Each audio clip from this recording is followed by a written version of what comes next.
Nah, I'm good. Nah, thank you. Nope. Waiting on Josh. No, we live, bro. I just got the thing going. Oh, what's up now? Got the placeholder going. I think they can hear us, but you know. Yeah, hold on. Let me. Oh, we got a countdown. Oh, look at you. Do you got the desktop on? Yeah, I I just turned it on.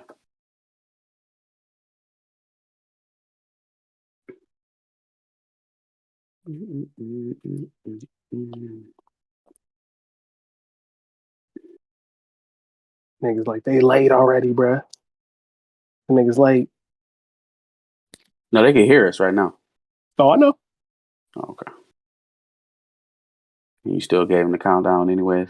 Because we got 0 viewers, bruh. We have 3 people watching right now. It's all good then. They can see the little, you know what I'm saying, behind the scenes joints. Sure. That's how we do things around here, bruh. The exclusive content is supposed to go on Patreon. We don't even got a Patreon. But it's supposed to go to Patreon. You know what I'm saying? Oh, okay. Exclusive. You know, that's that DJ motherfucking rail shit. You know what I'm saying? No, I don't. We live, bro. We live, bro. DJ motherfucking rail. We in the joint. We good. 2, 1. Now we live. We been live, bro. No, we have. Live. I'm watching it. I was born live, bro. What you mean? Born live, baby. How's life, bro? No, you got the tat and everything. You know, you got a desk, you got a whole new scene and everything. Yeah, man, I'm leveling up. You changed up on me, bro. That's kind of crazy. Yeah, bro. Whole new year, new me. I wasn't playing though. You know what I'm saying? I was serious. I stuck to my resolutions. Yeah, but it's March. Right. And so most of the time people have already given up on their resolutions. And here I am in March still seeing mine through. So most people will abandon them joints in February. You feel me?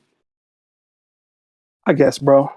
What we doing first? We doing Bel Air? We doing Snowfall? What we getting into first? I don't know, man. What would you like to do? I picked last week, so. Oof. I don't know. Who had the better episode this week? I think Snowfall probably had the better episode. I think every week Snowfall is going to have the better episode. I'm just saying. It's a better show. Shout out to everybody. Shout out to Pope Tay. Shout out to Stephen Lawless. Shout out to Patience Anderson. What's up, Patience? What up, Marte? All right, bro. We gonna start with Bel Air. We're gonna start with Bel Air since we did Snowfall first last time. Sounds good to me. All right. My first question, and hopefully the chat gets involved with this question as well. Do we think 22 Phil has done enough to get an upgrade in title? To get an upgrade in title, what, from 22? You were the only one calling him 22 Phil. Nah, you called him 22 Phil as well. Like one time. You called him 22 like Phil. all of one time. Does he deserve an upgrade yet? Bro, he been deserved the upgrade, bro. You the only one disrespecting him. See, you the one that need to come along. I'm not disrespecting. You the one need to catch up. I'm just, you know what I'm saying, paying homage to Uncle Phil. You put my boy on hiatus from the jump. Okay. From jump. I'll upgrade him. Respect him. He is now known as New Uncle Phil. So he's got Uncle in the title, but he's not Uncle Phil yet. Are we cool with that? Hey, bro, I'm already on Uncle Phil. So when you catch up, let me know. Oh, okay. All right. So, catering company claims that they triple booked for Lisa's mom's event, so now the banks need help. Will is getting roasted by all his friends back home on social media, which I know he's a kid, so like it feels real, but like shout out to the comments in the chat for leveling that out for me, because for the life of me, I could not understand why boy was so emotional, but remembering that these are teenagers is a perspective that kind of fell off on me a little bit watching this show.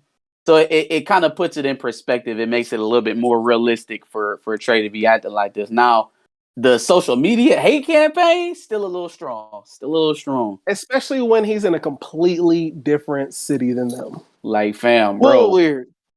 You look mad tight right now. Ain't that what they would say in New York? Son, you look mad tight, son. He's Son, from you look Philly. mad tight. He's Oh from shit. Philly, bro. No, they're not saying that there. Boy, you look mad tight, boy. Bull tight. Nut Bull ass freak tight. bull. There you go. Okay. It's going. Hey, that's going to come up later in this episode. I just want to let you know. Fair warning. All right. So not so sure why Will is mad at Aunt Viv and Uncle Phil during all this, but he bounces the ball and takes it out on the poor vase. Like, come on, bro. Like, what's going on with bro? For no reason. It seems He was like. upset. Nah, I mean, it was a reason. He wasn't really mad at them. But why is he upset at them? It seemed He's like. not. He's not mad at them. He's mad at the world because he's getting drugged on the internet, and that is the worst thing in the world to happen to you when you're a teenager. So he's emotional. Okay. All right. So All he's right. emotional. He's emotional as hell. Okay. All right. Uncle Phil had a funny ass line in that exchange, though. He was like, "I just want space." Like, nigga, we in a mansion. You ain't got nothing but space. What you need to do is take some of that bass out your voice, pimp. Facts. Now that's what Big you need facts. to do. So the Black Ass brothers come in and ruin Hillary's video that she's shooting. They tell her that she needs to. I think everybody's tired of them already, especially after the fucking prank. Whatever. Mm-hmm. They let her know that she needs to get a move on her video because she doesn't want to hear from Kylo, who apparently doesn't play about social media deadlines. Dog, what mental disease does he have? What drugs is he on? What drugs are you using? This Bro was like a bill influencer, collector the entire time. You're gonna suffer social media death if you don't post like 24 hours. Hey, no. Side note though, that it feels like that maybe to a certain degree at some point creating content, but dog, that's not real. That's not real. Like you're not going to lose your fucking subscribership because you didn't post for one day. Like, bro, he was tripping. He was nuts for that. He was on the phone like a bill collector, bro. Like, can you chill out? I'm with my family for one day. Just chill out. Like, bro, I'm already living in this house with you. I already let your boys run ass naked through my damn crib. like, relax, Fabio. Like, relax for a second. Yikes. Sack's little brother over there bugging out. Aunt Viv is delegating tasks, and instead, new Uncle Phil is pulling Jeffrey away for something important for the campaign, but he's super secretive about what it could be about. Lisa walks in and tries to say hi to Will, who basically gives her the cold shoulder because of the whole bullshit with Carlton. Any thoughts on that whole dynamic now?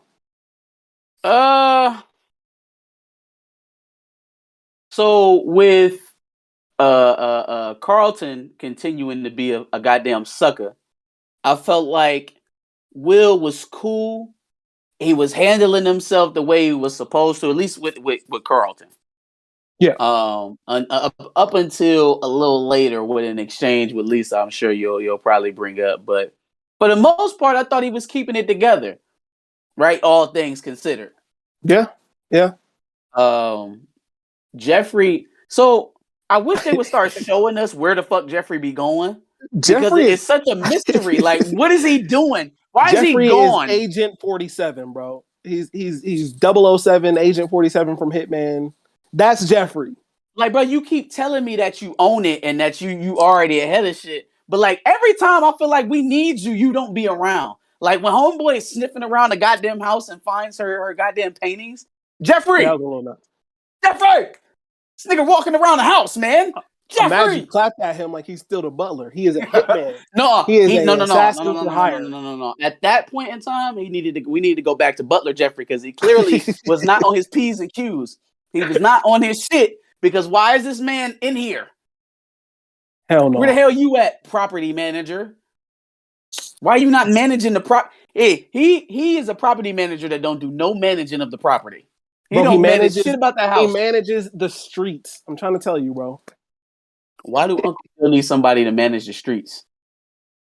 Don't ask me. What the hell do he got going on? I couldn't tell you, bro. Couldn't tell you. All right, bro. Hillary finally gets her first call from Kylo where he explains the 24-hour exodus. And then he makes a joke about a Family Matters reboot, which, okay, we get it. We're in a Bel Air reboot. Got it, man. Somebody just commented, so does Hillary have an OnlyFans now? We'll get to that in a little bit. We'll get to I that was in a so little upset. bit. We'll get to that in a little no! bit. We will get to that in a second, Not Polo Boy. not a hot tub stream. No. No.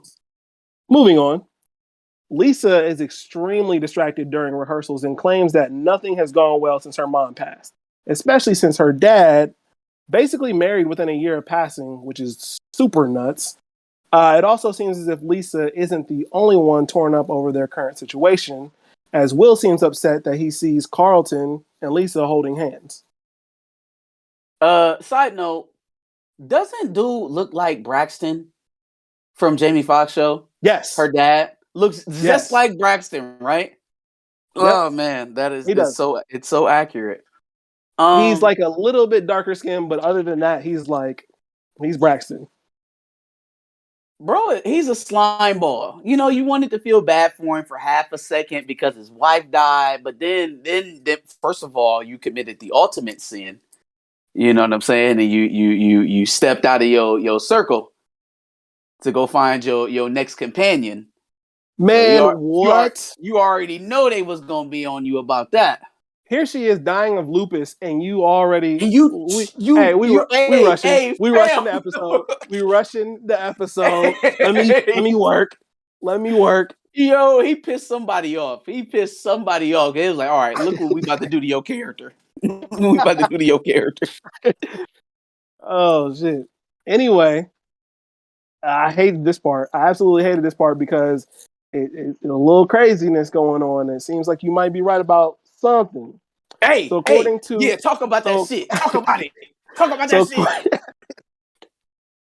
So according to a convo between Hillary and Ashley that was conveniently cut off by new Uncle Phil, Aunt Viv and Vi stopped talking for a certain amount of time, and it seemed to be about Will, which gives the slightest bit of credence to what you've been trying to predict. I'm not saying that it's happening.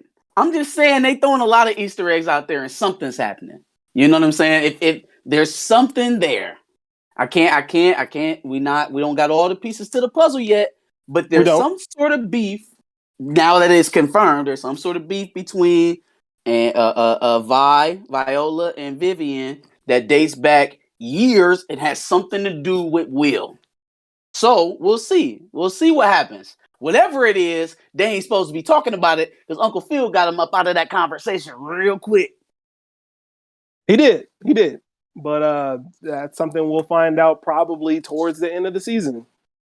Bro, we only have, 4 episodes left? That's kind of nuts to think about. It went fast. Then at least they gave us the first 2. Yeah.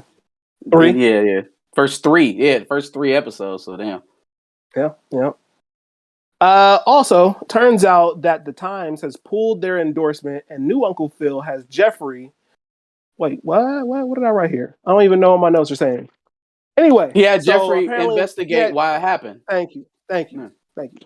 So, any thoughts on him losing his Times endorsement? Do you think it's maybe because of his comments on defund the police? Dog, I knew exactly what the fuck was going on and where we was going to be at by the end of this episode when he told him that the Times pulled the endorsement.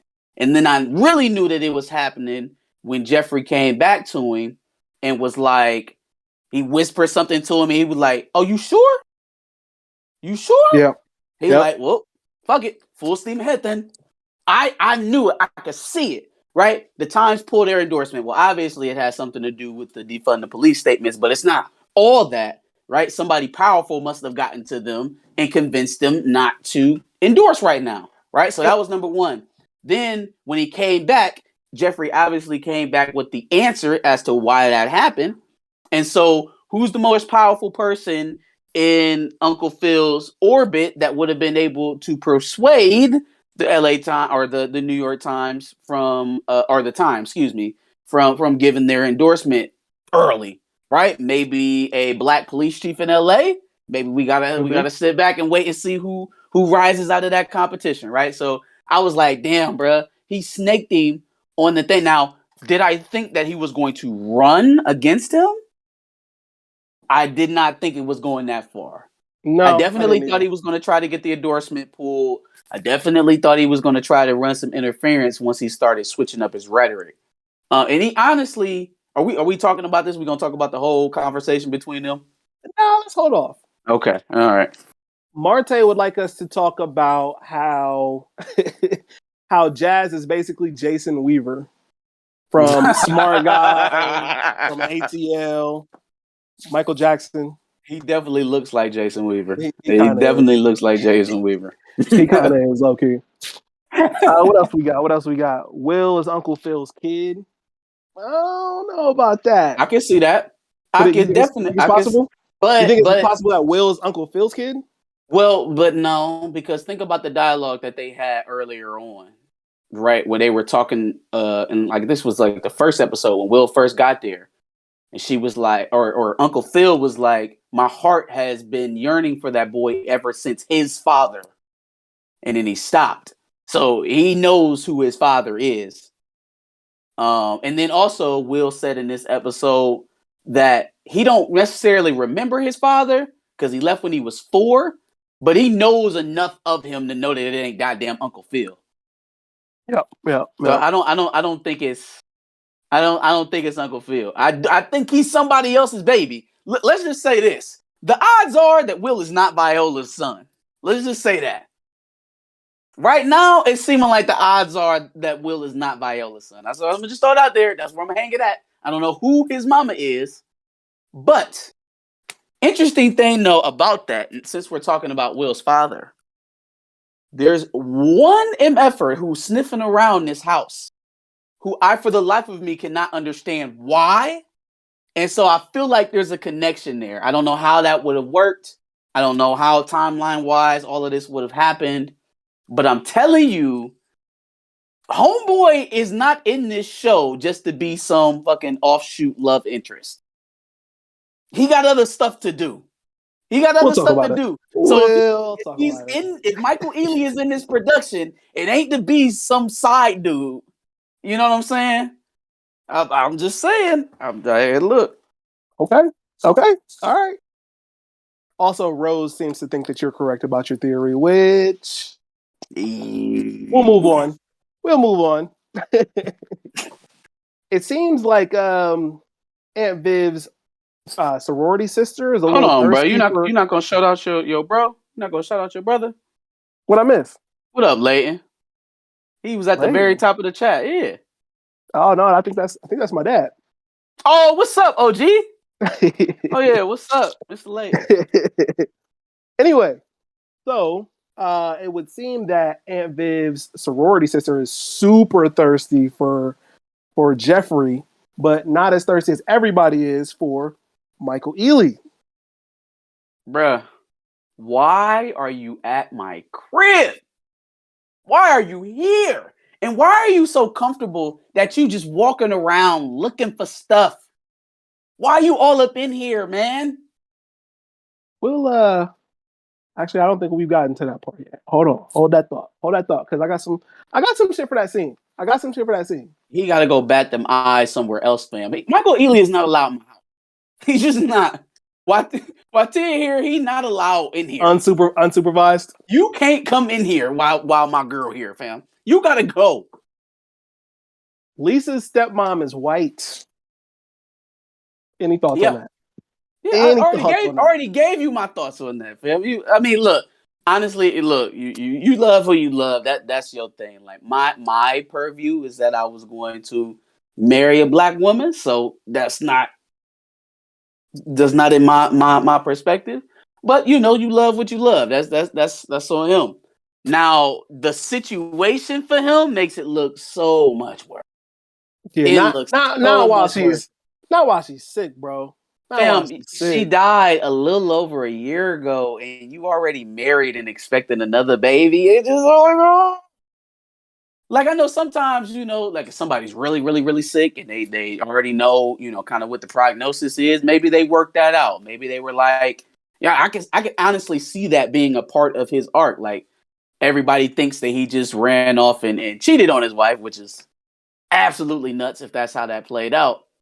Um, but maybe they had a conversation like, look, I'm not gonna make it. I want you to be happy. You know, I want you and Lisa to move on, go out and, you know, start preparing yourself for life without me. I don't know. I don't know. I'm trying to give him a lot of bail here. I'm trying to give him the most amount of bail I possibly can. Because it sounds like you were cheating on your dying wife as she was going out. Yeah. I mean, that's basically what I got from it. Yeah. Polo Boy seems to think that he likes her. He thought she was cool at least. He didn't think that she was too bad at least. I feel like she wasn't. I don't feel like she had malice. She didn't have any malintent. But what she was trying to do was too much. It's like, man, this situation is not for you. I understand you feel like an outsider. You know, you having trouble bonding with Lisa, but the way you going about it is pushing her further away. You know what I mean? And I think people in general can fall into that. That doesn't necessarily have to be a white thing of just doing too much. You know what I'm saying? Filling a space that you're not really supposed to be in because you want to be closer to people. That's not necessarily how that goes. This was an intimate space for Lisa to have way through her emotions, right? Mm-hmm. I'm sitting there and like how her husband is dry eyed through all of this is nuts. That looks fucking terrible. Your daughter up there struggling to get through a speech, and you dry eyed as hell. You show more concern for Carlton not being up there than you did for her. Yeah. Yeah. You know what I'm saying? But and anyways, about old girl, yeah, I don't think she had any malintent. I just think she's a little privileged and she was trying to insert herself into something that she didn't necessarily need to be a part of. Fair enough. Fair enough.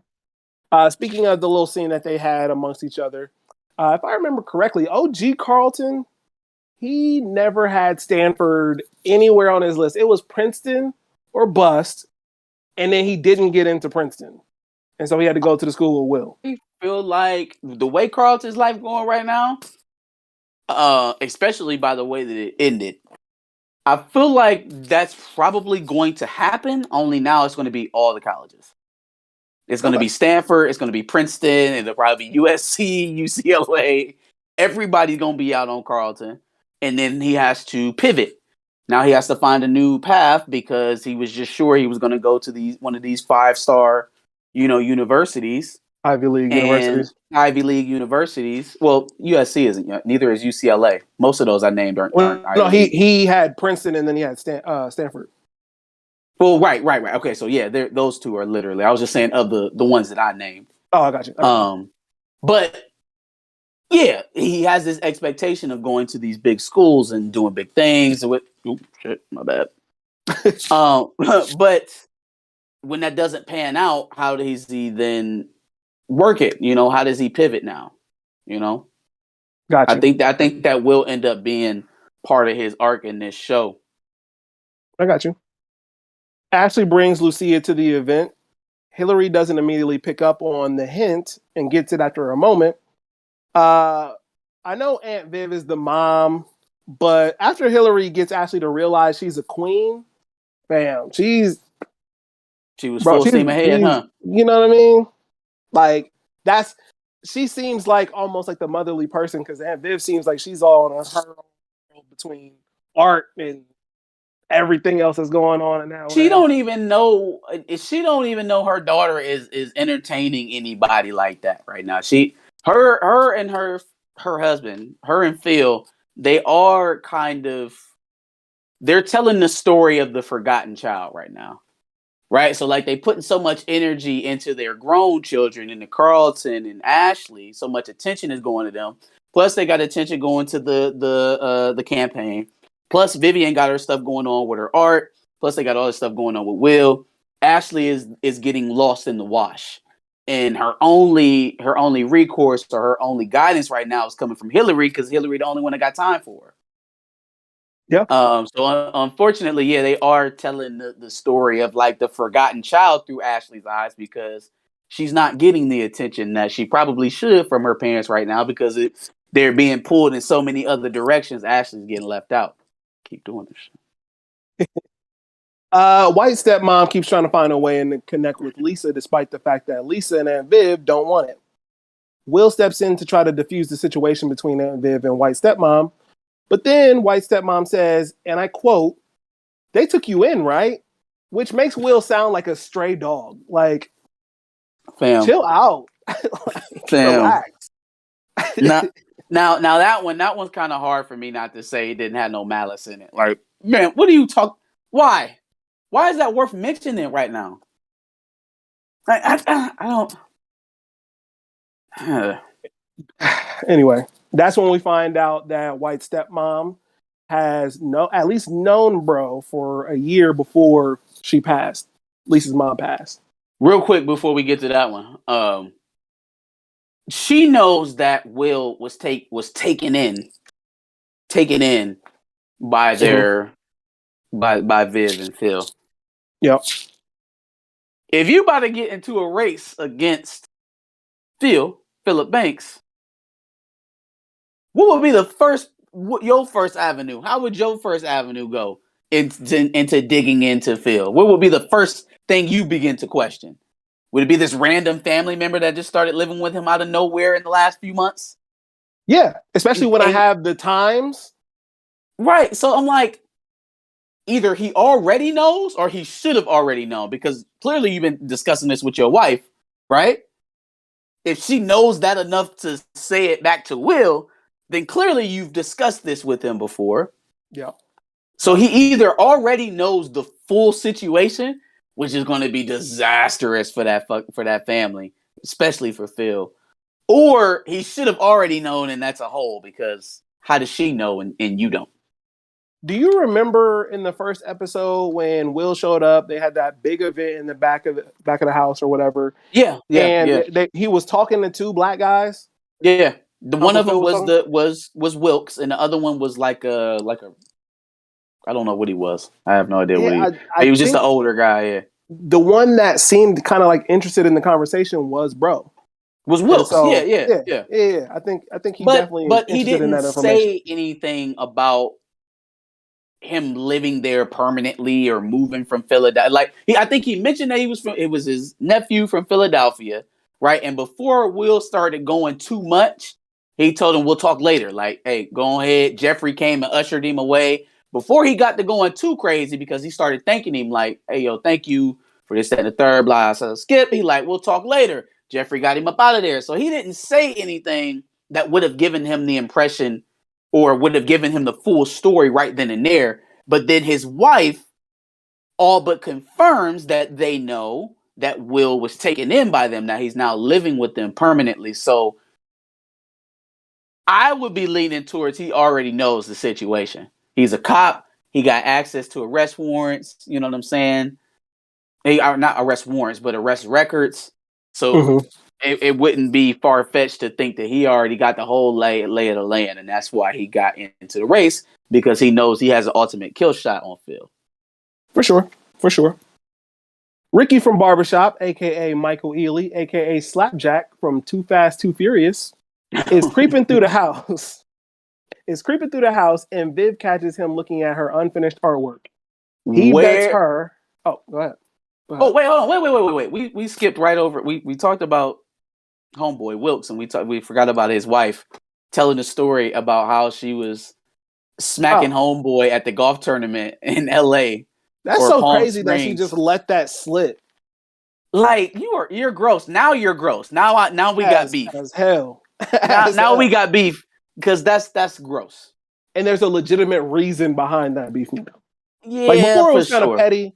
But now it's like, oh no, I'm on your ass. Like, yeah, it's like, about? You know, new stepmom and dad's showing favoritism to stepmom, and I want my real mommy back. But then it was like, oh no, you scandalous. Like, she was in hospice and you was in Calabasas.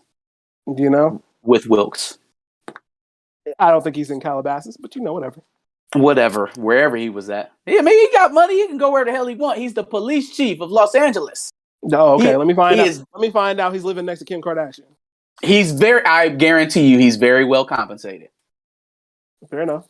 Fair enough. Guarantee it. He's going to fucking fundraisers in LA compounds. You know what I'm saying? He out there. He's good friends with the Bankses. Okay, bro. All right. They damn near neighbors. He's right across from Kanye, just like Kim. For sure.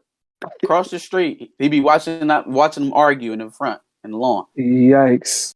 Anyway, Michael Ealy bets Aunt Viv that her painting will get at least $15K in the auction, and if it doesn't, he'll leave her alone. If it does, she has to show her artwork in the little. Damn, you need to leave her alone anyway.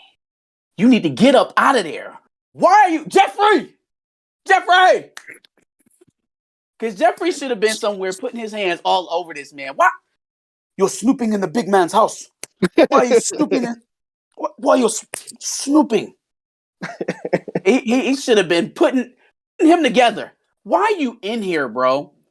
I didn't realize that Uncle Phil didn't. I didn't realize that new Uncle Phil didn't know about him at all. Like, now him. We really need smoke, because who is this mysterious blue-eyed figure coming in here and y'all talking, having private conversations, and I don't even know him?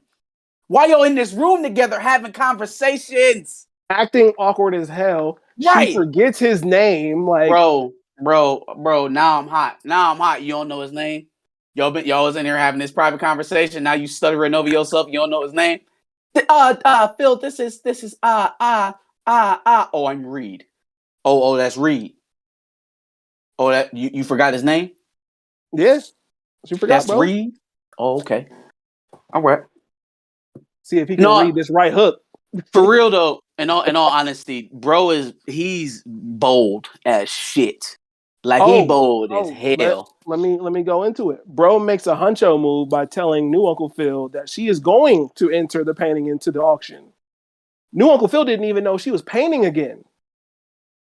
I don't know if so who we mad at? We mad that Viv that she kept this part of what she was doing away from Phil for the time being because it involved homeboy?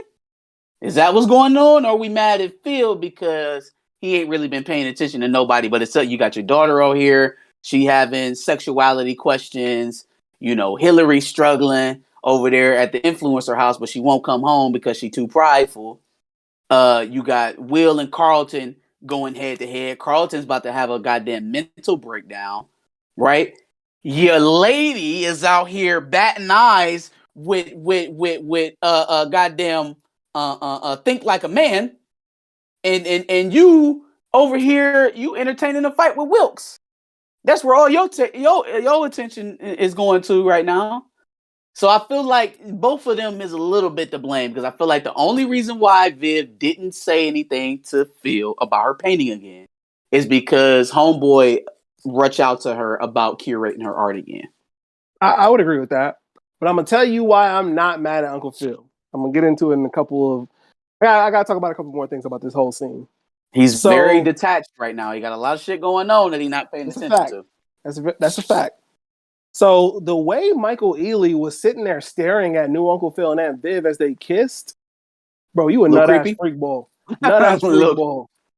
Nut-ass freak ball. Do you even know if you're using that right? Of course I do. I'm from Philly. Don't lie to the audience. Don't lie to the audience. So Michael Ealy goes to move the painting down to the auction, and new Uncle Phil says, and I quote, "Get your guest ass downstairs and do some guest shit. Ass." No, he didn't say that. He didn't say all that. I wish he would have said some shit like that. But what he said was good enough.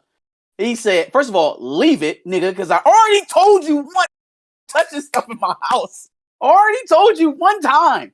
Now that should be enough. One time should be enough for a normal guest. But see, you a special guest. You know what I'm saying? You got light skin, you got curly hair, and you got blue eyes. You have uncommon eye color for a black man. So I guess that privilege just allows you to walk all up through my shit, grab my wife's painting, and continue to touch it after I ask you not to. That's what you get, huh? That's what you get for Platinum Blue Jays. Okay, so check this out. I'm going to put my paws all over you, right? and like, if don't nobody stop me. But that's where I would have been at. But see, Phil, He was cool, he was calm, he was collected, and he said some slick shit to let him know that if you don't do exactly what I'm asking you right now, I might have somebody come up here and put their paws on you. Oh, for I sure. might actually, for sure. Oh, for sure. Absolutely. He's just so bold though. Like, would he have had to even tell you that? Like after he told you, "Oh no, I'm gonna have somebody come up here and get it." Oh no, that's fine. I'll grab it. What? Maybe you didn't hear me. Leave it. Go do guest shit. Guest. Yeah. With your bitch ass. He could have put that on there. He should have put it on there. You know? Carlton is missing out on one important aspect of Will and Lisa's relationship that he just doesn't have, and that's the fact that he has both parents, right? And both of them are bonding over the fact that they have lost a parent in some kind of way. On top of that, Carlton thinks making it rain will fix it, like making it rain on her whole situation. Will and Lisa continue to bond in the courtyard, not realizing that Carlton is listening from above. Any thoughts on that situation? Well, so I think Lisa perfectly describes the dynamic that her and Carlton actually have. It's no longer like relationshipy love, it's dependence. It's like he uses my grief for my mother to get close to me, and he like I thinks said last week, he's turning the situation into the trickathon. Yeah, he's trying to get an end off of that, off my mom, and it pisses me off. And that's what we both, seconded that sentiment. Like forcing somebody to like you is not a thing. You can. Oh my God, I'm sorry, y'all. It's really not a thing. Like you cannot make someone like you, especially after they've already established that they're not fucking with you like that. The minute she told you that she did not want to be in a relationship with you, you got to drop it. You got to, because now you feel like you climbing up, but you are digging deeper and deeper and deeper. And at this point, Carlton he's on the fringe of full blown stalker. Yeah, You're like right on the cusp. You was one outbreak away from being totally deranged and committed. You know what I'm saying? So how about we just dial this back a minute, Carlton? You know what I'm saying? I think after this episode, we probably will see a bit of course correction. Not as much as we probably need to because the right people don't know about it. But I don't know. I think that with Will and Lisa, it is the fact that Will feels like he's legitimately lost his father, even though he's probably still alive. And with Lisa losing her mother, he can identify with that pain. He can identify with that loss. Also, he's coming at it from a genuine place, whereas Carlton is coming at it from a stance of this will make you like me. Yeah, what does this do for me? So it's always going to be better if somebody's trying to help you genuinely out of their heart, as opposed to, well, I'm a get you to like me. For sure. Tony Robinson said that Reid was looking at new Uncle Phil like, yeah, she yours for now, partner, but you just wait. Let me catch that gaze for about a good 30 seconds. You might not have had her. He was looking like a nut ass freak boy. I'm trying to tell you. You see the way she was in here rumbling, fumbling, stumbling over her words, trying to say my name. Too. Yeah, she never struggled saying Phil. That's one syllable. Phil. Phil. You know what I'm saying? Reid is one syllable too. No, but she stretch it out when she say Reid. She be stuttering so goddamn much it come out about 4 Reid. Yeah. All right, so homeboy with Lucia clearly doesn't realize that he is just that, a homeboy. He is totally lost on what Ashley is thinking. Apparently, he's not the only one that's lost because Ashley doesn't realize that Lucia is actually feeling Will and not her. That scene was fucking perfect. That scene was perfect. So, like, homeboy is completely oblivious to what it reminds me as a kid, because I wouldn't have known what the fuck was going on either. I for sure would have thought that I was the Mac Daddy, like I was the man. Like, oh, you need a drink too? What you want something too? I'll be right back. You know what I'm saying? Like, for sure would have thought I was the Mac Daddy whole time they nicking on each other. But little does Ashley know that old girl is not really feeling her the way that she's feeling her, and she really wants Will, which is I think if I was like older, like if I was maybe like 13 or 14, I would have said like, cool, go ahead and flesh that out. And when you realize that he's too fucking old for you, he would never mess with you, I'll be here. But I don't think Ashley thought that far into it. She was just kind of heartbroken that it wasn't a natural feeling or a natural liking back. You know, Yeah, she I didn't mean, immediately. it's one of those situations where you look at it older, right? And you're Mm-hmm. like, oh, no, she should be able to just get through that. But Yeah. you realize she's 12 and it's like, okay, well, this is her first time dealing with this. So, you gotta let her kind of go through that. I'm glad she ain't hate either. She ain't come and be like, girl, he don't want you, he too old. Don't no hating. No hating. Ashley shouldn't be too hard on herself because Lucia says, and I quote, Will's got so much swag, he should totally start a YouTube channel. Will Smith wrote swag in that script himself for sure. No one can tell me any different. Will Smith wrote swag because nobody's saying swag anymore. It's drip. Bro, listen. That shit was funny. But it was just like I would have been sitting there looking at her like, are you my cousin? Like my older cousin? Like 4 years older than me. Yeah. Like, bruh. But again, that's a part of it is miscommunication as well, because I don't think she from that, it didn't sound like she even knew that, Ashley was rocking with her like that. Oh, for sure. For sure. So, I mean, maybe if she'd have known, she probably wouldn't have let that slip. I'm thinking. Possibly. Michael Ealy throws down the $15K for the painting anonymously. Mm-hmm. Not to be outdone, new Uncle Phil puts up $20K. Can you imagine a man trying to big dog you and upbid you while in your house? This is where he fucked up. See, he should have popped off in the room while they was in private and not on the auction pad. Because I believe that when, and it's going to be a win because these things never stay a secret, when she finds out that them niggas fought each other and actually Phil ended up buying the picture, instead of you being able to sit back as Phil, because that's your wife, and you know your wife, and you know she wouldn't have wanted to be assisted that way. She would have wanted to get it on her own merit, right? What you could have done was sit back and be like, yeah, babe, look at him, dumbass, over there trying to put money. See, I knew the shit was going to sell. That's why when I seen it, I let the shit go. Because I knew somebody was going to come back and buy it, but I didn't want to be the one because I know you didn't want it that way, babe. See, I know you. Get Blue Jay the hell up out of here. Kick him out. Kick him out. Kick him out. But see, now you're every bit as culpable as the man that knows nothing about her as a wife or as a grown woman, but you making mistakes just like him. But you gonna let bro big dog you in your house for your woman? You know your wife. That's a fact. What's more important? What you know to be true for Vivian or your pride at that moment? But he didn't even know she was painting. Like, there's some things that she's just not letting him in on. No. Hold on. We definitely got to have a conversation about homeboy being here. Who the fuck is he? Why didn't I know you was painting? And why he feels so comfortable that he can just walk into these rooms with all willy-nilly? Why you over here? Why you sound like a broke down engine when you telling me his name?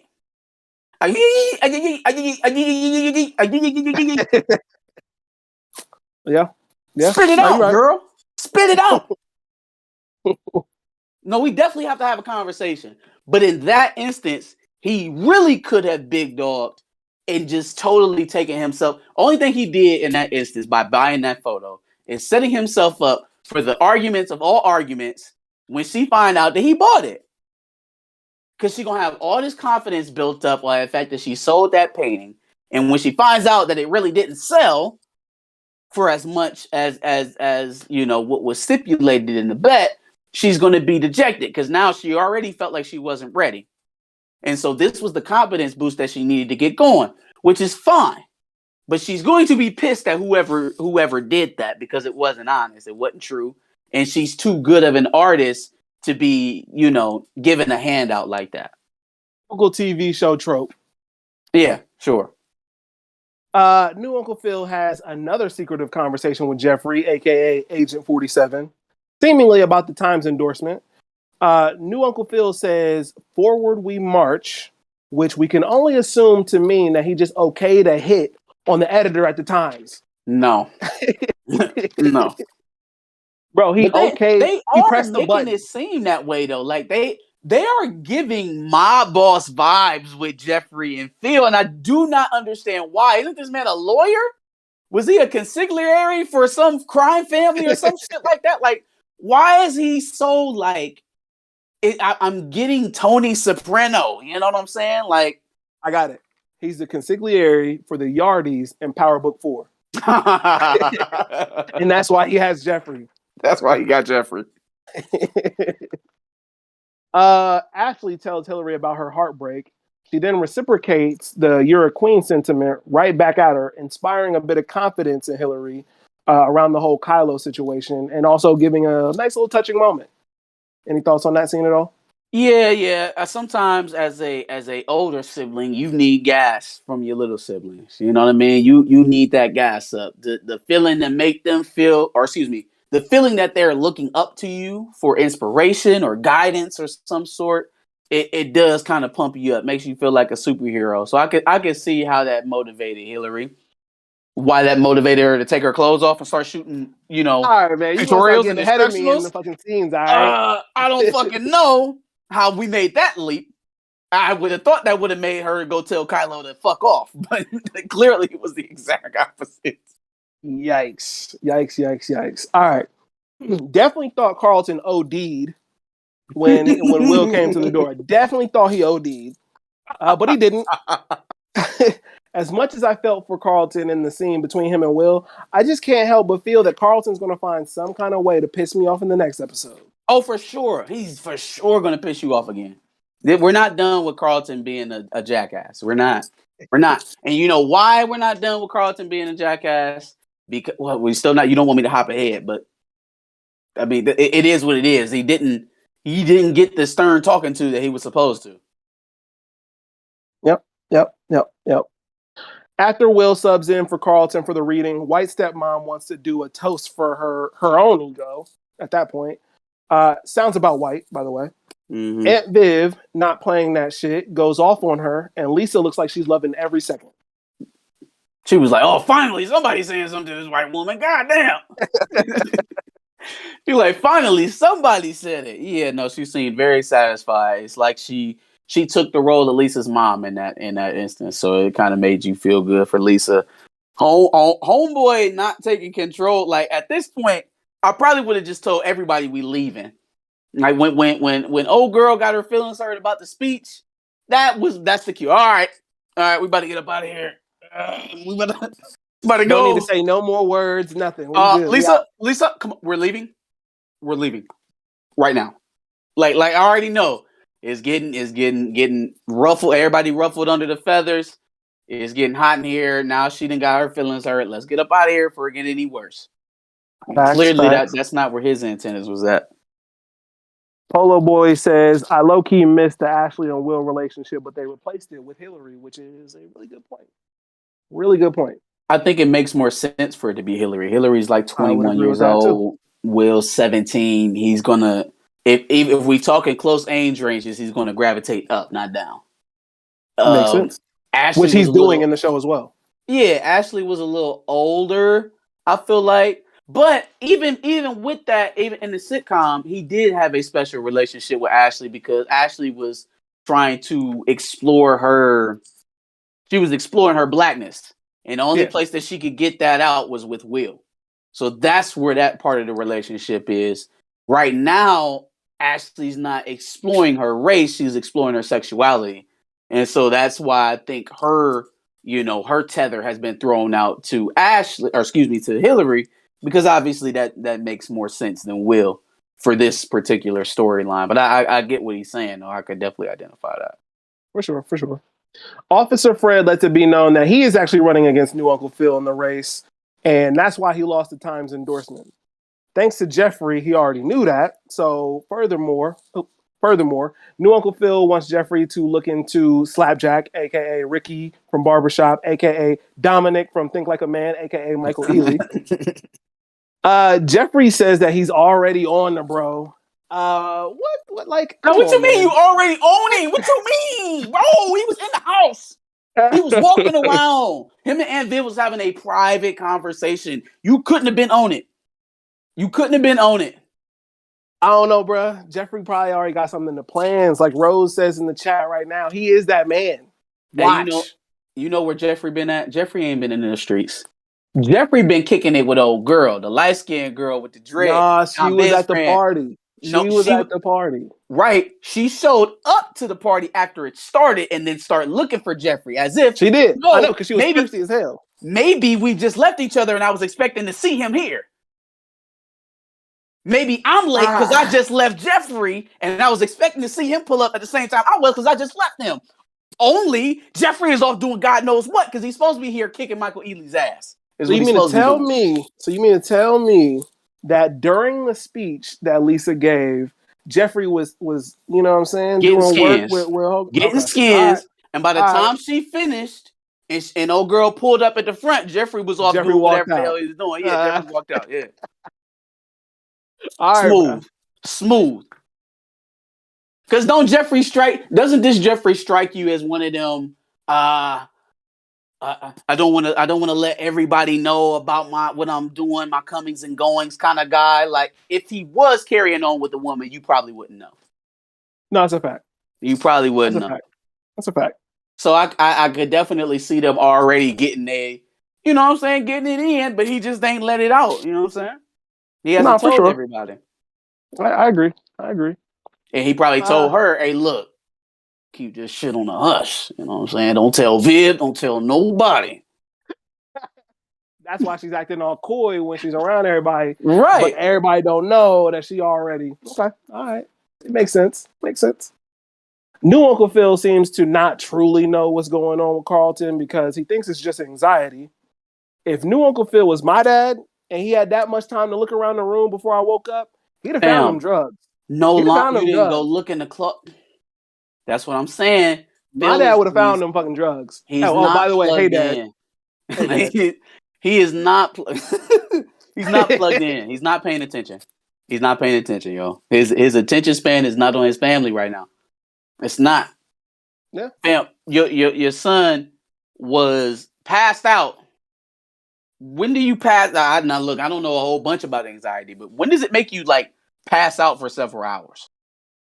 It makes you a little tired, but not pass out for no. Also, another thing, how mad can they be at Carlton for doing the Xanax lines when they let him drink the way that they do? Carlton has been drinking alcohol at his leisure at every family event since this show has started. How fucking mad can you be? Yeah. How mad can you be and your son drinking at every family event y'all done had? Yeah. How mad can you really be? But I mean, drugs are a little bit different than drinking, but you know. At 17? Drugs are a little different. A little different. I understand the concern. I'm just saying drugs as a whole are a little different than alcohol. At 17? I'm not saying one is way better than the other. I'm just saying I'd rather my son drink wine at 17 than snorting lines. Those Xanax. That the context matters. Snorting lines. No, the context matters. The context matters. Because if you said he was snorting lines of coke, okay, all right, definitely. I don't want my son snorting any lines. What if he was snorting Adderall? You think that's worse than drinking alcohol? Any lines? Again, what if it was Adderall? You think that's worse than drinking alcohol at 17? He's going to get drunk. He's going to be more intoxicated off that alcohol at 17 than he is going to be high off of Adderall. You're not even going to get high off Adderall. Where is the chat on my side? You're not going to get high. Chat, come defend me right now. I'm just saying I'm not drawing that big of a distinction when he's that young. You still in high school. You a junior in high school. So it really ain't no difference between you doing recreational drugs and you binge drinking. Like it is at that point, your body's still undeveloped. You know what I'm saying? It's still gonna affect your brain. So like, what's really the difference? And the frequency in which he drinks is also the problem, right? He drinks a lot.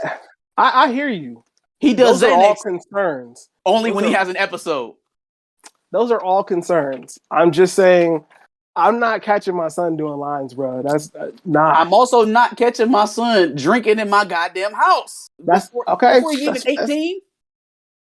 But you're not gonna say that snorting lines ain't a little bit worse. Lines of what? The context of what he's snorting doesn't matter to you? It don't matter? No, it does. I guess hypothetically, I'd rather him do lines of you're saying Adderall the shock of Coke. seeing your son snorting lines of anything is enough to, you know? What the fuck is going on? Like the glass of wine, I'm gonna say something like, bro, put my wine back. But lines of Coke or lines of anything. Fam, yeah, fuck the wine. He's drinking. He's drinking. He was drunk that night at the party where he tried to drown Will. Not off no damn wine. Pope says they in Whiteyville, drinking as a late teen way more acceptable, which is a fact. Polo Boy says, no, I'm 17 and my white friends drink around their parents. I must be out the loop, y'all. I'm sorry. I'm my bad. Again, I'm not even out the loop. I'm not even rocking with drinking at 17. I'm just saying, if there's two things that are happening, I'd much rather it be drinking at 17. Like, obviously, we all started drinking before 21, but it for damn sure was not in my parents' house in front of them. So I just must be out of that for sure. And I'm not allowing that to go on in my house either. I'm just the snorting. We're signing you up for rehab immediately. I'm just saying. Oh, Reid K-Pox comment. I'm not reading that on the. I'm not reading that Shout on the chat out to you. I'm not giving you the bigger head. I'm not giving you the bigger head. There is definitely a big secret between Aunt Viv, Uncle Phil, and Vi, Will's mom. You can feel it in the air. Amen, brother. Amen. You can definitely. I can smell it. Your head can't fit in your do-rag right now. It's just swelling. Jeffrey is a big G. Bel Air needed a body. Bel Air needed a body is nuts. Absolutely nuts. Bel Air needed a body is nuts. Woo! Hilarious. Oh, man. Nuts. Let's see. Bel Air needed a body. Jeffrey and Phil got secret bodies. Want to know more? Shit. Yeah. It's something. Definitely possible. It's something is going on. For sure. Let's wrap up Bel Air with a couple more. Hillary heats it up in the kitchen. And while this probably will cause some problems in the next episode, there is absolutely nothing wrong with it in this moment. At least for me personally. Coco Jones. There's absolutely nothing wrong with it? No, because Coco Jones got it going on. No, she's cold. I'm saying like Hillary. Yeah, Hillary, that's a little wild, but Coco Jones? Like, come on, man. Your sister just told you that she was, and she's not watching. But you never know. She might hit her, a replay. Okay, for sure. Replay game. Yeah, okay. Your little sister just told you about how, you inspired her, how you helped her. How you're a queen. How you're a queen. And that made you go make an OnlyFans video. You went and did a hot tub stream. You think she's still proud? You think she still think you a queen? No, probably not. You just got all the big sis props. You was. Now I'm not attacking OnlyFans workers, man. Get it how you live, man. If I could make that much money, show up my body on OnlyFans, believe I have one. But it's just like that's not your content. And the people that are watching you that fuck with you right now are not watching you because of that. And so, like, I feel like there's a part in here as a quote unquote content creator where you got to choose a lane. Like, are you looking for views? Are you looking for shock value? You looking to go viral every day? because I remember as I'm sitting here watching it, and he said that, I was like, well, that's not how that shit works. You can't just go viral every day. And then I stopped. I was like, well, you can. It just depends on what you're willing to do. You gotta sell your soul, basically. You literally have to be willing to do the most heinous, outrageous shit. Yeah, black ass brothers for sure. So if you want, that's what your life to be, then that's what you can do. Or you can choose to make, honest content, the shit that you want to make because that's how you feel. Like us. Shout out to your boys. The climb is a lot slower, the grind is a lot harder, but it's worth it at the end of the day. So I feel like Hillary chose wrong on this one. This is the first time that we've seen her stumble, mightily, because she just turned a bad situation with the influencer house into a worse situation. Because you don't think Homeboy gonna be using that in his campaign ads? I mean, yeah, for sure. It's daughter is an online sex worker. Nephew is a cold-hearted criminal from Philadelphia. He gonna start. Son is a drug addict. Wilkes is coming out swinging. His wife is out with Michael Ealy. He's coming out swinging. But you know what? Even with all of that, I still feel like Phil has the bigger trump card because you cheated on your dying black wife with a white woman. Yeah, there's no coming back from that. There's no coming back from that. You can hang that one up, player, because when that one comes out, it's OV. Now, here's what I would say about that. I feel like Phil and Aunt Viv, between the two of them, one of them is going to have is that really where we want to be? Is that really how we want to win? And they going to hold it back. They're going to be pussy about it. Yeah. No, for sure. That's definitely going to happen. I can see that. I can see one of them being like, oh, this isn't who we are, and we got to hold it back. We can't embarrass him and Lisa like that. And then they probably going to end up losing the damn election. Another TV trope. Yeah. What they should do is be like, his black ass cheated on his wife while she was on her deathbed, and now he's with Amy. Amy. That is nuts. Anyway, Will and Lisa share an intimate moment by the pool. Will doesn't throw any shade Carlton's way, no dirty macking, but it seems like they just have the better connection. And then they kiss as my boy Pink Sweat plays in the background. Man. So, you know what I liked about that scene? That Will didn't have to they didn't have to hash out what was going on prior to that. Like, oh, I wasn't really, I wasn't messing with you because Carlton made me and all this. It's not necessary at that point. You know what I'm saying? Yeah, there was no dirty macking done whatsoever. Now that we've seen that Carlton is overwhelmed and that's where a lot of this behavior is coming from, there's no reason to beat it down even more than that. You seen that his advances were not landing with Lisa and she felt awkward enough about it. It was only going to make it worse for everybody involved, given that information. So I like that they held that back. It's so many turns that I'm expecting to see from the writing on this show that they're not giving us. And that's what's keeping me so interested. It's very Manila content. It's not anything that we haven't seen in other television shows, except for the directions that they're taking, right? They are so anti-trope. They are so anti-trope in this television show, and it's refreshing. Yeah. You know what I'm saying? There's no hatred for the black father. There's no idea that the black father needs to be removed for ascension. There's no neglectful black mother. They're you know what I'm saying? It's just like, it's void of all of that shit. They're making a good television show without making it about all of the stereotypes that white people want to see in black television shows. And so that's what I appreciate from this production, because it's very antithetical to what you usually see. I would agree. That is all I got for Bel Air. Chat, make sure you upload all your thoughts, your questions about what's going on in Bel Air. I know we got a couple of them that we haven't gotten to yet. Yeah, let's get through these questions real quick. Polo Boy and Pote both say Hillary was on Playboy. Oh, no. Polo Boy said Hillary was on Playboy in the OG one. I forgot about that. He Forgot did. They about that. went to the grotto. They had the whole episode with Hugh Hefner. Yep. I forgot about that. Okay. R.I.P. Hugh. I don't know how that compares though. Well, no, she was a TV anchor. She was the weather lady at that point, right? Yeah. Yep. So I guess it kind of was the same thing. She did Playboy for exposure because she was on TV. She got naked in this one, but it still is just like, where you gonna turn that off, Hillary?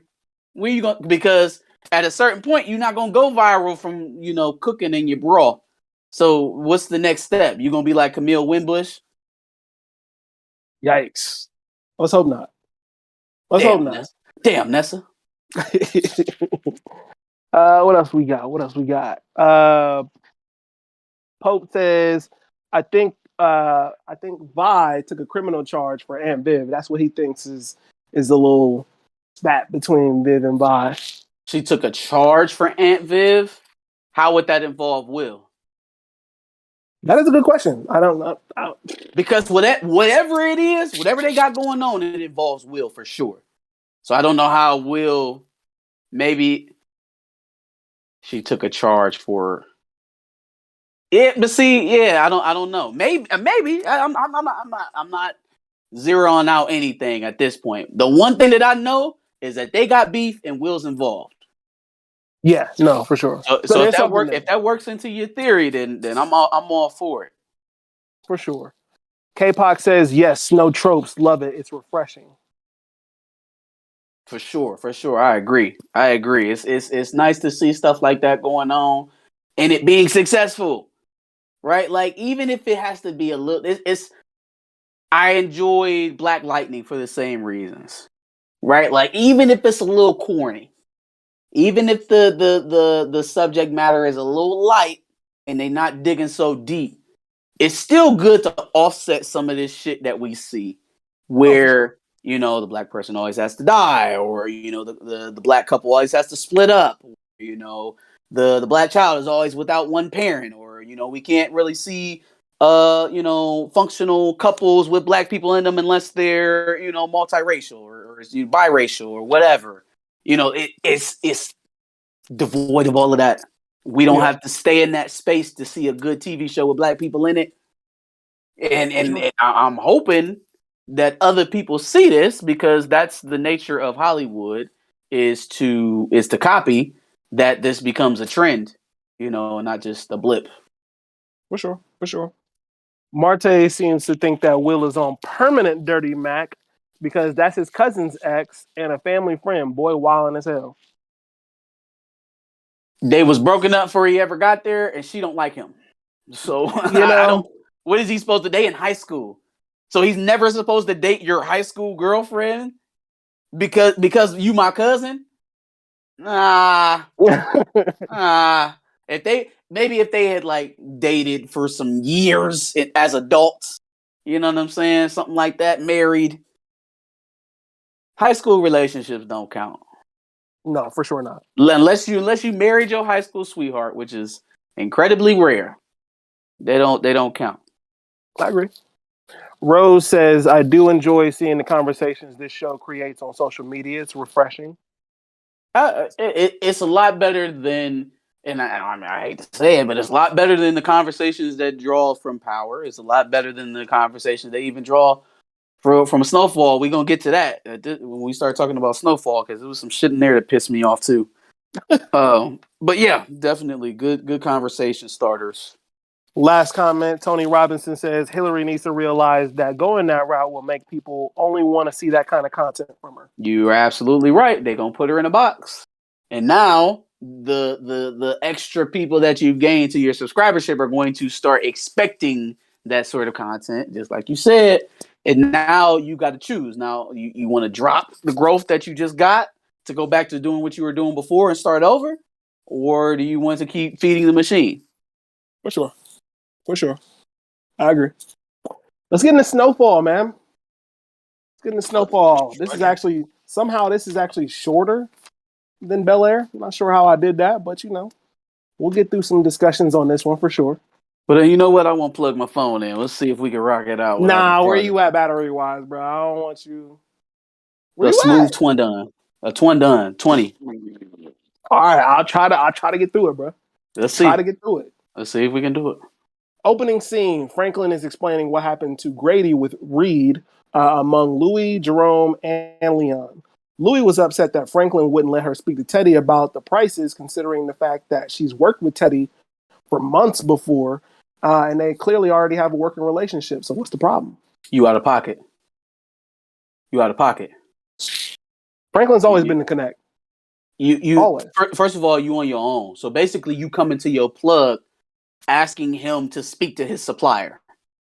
See, that's where.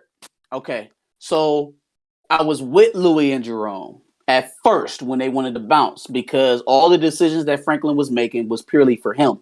They were selfish, and he wasn't necessarily thinking about protecting everybody else's well-being. He was thinking about protecting himself. Now that we've done this time jump, we've seen that it hasn't really been financially viable. They haven't been able to hold their own by themselves. Y'all doing fine, but you having to go back to your buyers and negotiate prices and shit. So that ain't good. That's not where you want to be at probably this far into what y'all doing. Yeah. So if that's the case, y'all probably should have left your ass where y'all was at because y'all wasn't having these problems when y'all was up under Franklin. For sure. For you to come out your skin talking about, well, I should talk to Reid, you are not in my organization, and I talk to Reid. Yep. At this point, you are just another buyer. You just another drug dealer. So sit back, play your role, and meet me at the drops. Make sure you have my money on time. Because that's the way you wanted it, right? That is the way that they wanted it. So I cannot be mad at Franklin for operating that way because that is the way y'all set this shit up. Facts. It's facts. Louie and Jerome speak to a man named Mello about the price cut, and homies around him are all wearing red. Apparently, Mello's boss is Skully. Mello look like YG. A little bit. He look like YG. Yeah, no. As soon as I saw them in red, I was like, oh, okay, here we go. Skully's back. Yeah, man. I was a little surprised because I definitely thought Skully died in that hospital. He did not. Definitely thought Skully died in that hospital. Yeah. Skully is on some old wild shit. Crazy punishments for niggas in his crew. Slicing one of his homeboys' ears off. Bruh. For absolutely nothing. Jerome and Louie pulled up and said that we can't do this fucking price. And he got his ear cut off. Told him to stop crying and not to bleed. Not to bleed on his baby's balloons. Somebody get this nigga, man. Somebody come get this nigga, man. Tripping. Oh man. He got the homeboy sitting outside on the cinder blocks. Yeah. With the wearing the signs with the thief and Judas. Bro is losing it. He's losing it. Nuts. Which, I mean, considering everything that's happened to him, I guess I'm not surprised that he's losing it a little bit. But he's losing it to the extreme. How is he still in charge? Well, all you niggas sitting around just looking at this shit and y'all just... All right. We'll get into that a little bit. So Louie agrees to tend a key for Skully, but they plot on having homeboy Mello ice him since he's itching for the spot. And itching for Skully's spot. Yeah, I thought it was interesting how they felt him out too. They didn't just go to him haphazardly like that. Okay, so that's the trade-off, right? We get some of the trophy stuff in Snowfall, but it's real. Right? Yeah. Like this shit, I keep forgetting that this shit, a lot of this stuff happened. Right? So it's definitely real. I like that they sent the stripper to him to feel him out and see what his motivations is. What kind of guy is he? You know what I'm saying? How does he speak about Skully? How does he view his relationship with Skully? Is he loyal to him? Or is he going to go to the highest bidder kind of thing? I'm not sure where in that the plan changed for them. Because it seemed like they were pretty honest about elevating homeboy for a while. Yeah. So I don't know where the plan changed in that process. Probably seeing the fact that he was so gung-ho for the money, that he was so pressed over his status and not necessarily his relationship with Skully. Because they're like, well, he'll be with us just long enough until another nigga like Manboy come around and get in his ear. You know what I'm saying? Then we got to worry about him. And him is a guy that we don't really have no history with. We don't have no weaknesses on him. He can't be controlled if he goes rogue. But at least with Skully, that's a devil we know versus a devil we don't know. Yep. Teddy is cleaning out Grady's office, sees some coke and hesitates. Do you think he hesitates out of like despise for Grady not doing a good job and obviously He indulging in the hesitates lifestyle? out of them goddamn junkie itches he probably got. All right. I just had to ask the question. Hey man, Reid gonna fall off that wagon. Now, Okay. if it's one thing that I can say is gonna happen in this show, crack is getting sold, and Reid is going to relapse. He either gonna get drunk again, he gonna start doing drugs, he's gonna go on a murderous spree. That egg is going to crack. That's why he's working off the books. That's why he is technically disavowed at this point. Because I think even the CIA realizes that this situation with Reid is very tenuous, and it could explode at any moment. So I don't think it'll be long before Homeboy falls off the wagon for sure. Okay. Franklin and Teddy have a conversation about the prices initially. Teddy tells him his problem is making himself a middleman in his own organization. Then Franklin asks what happens to Alton. Teddy lies.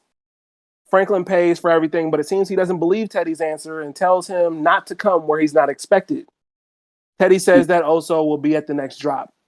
Yeah, let's stop there for a second. So the first thing that we heard on Alton was the conversation between Reid and his handler. Mm-hmm. So his handler seems to think that he killed Alton. Louie mentions it when she talks about the conversation that Reid and Franklin had at his apartment.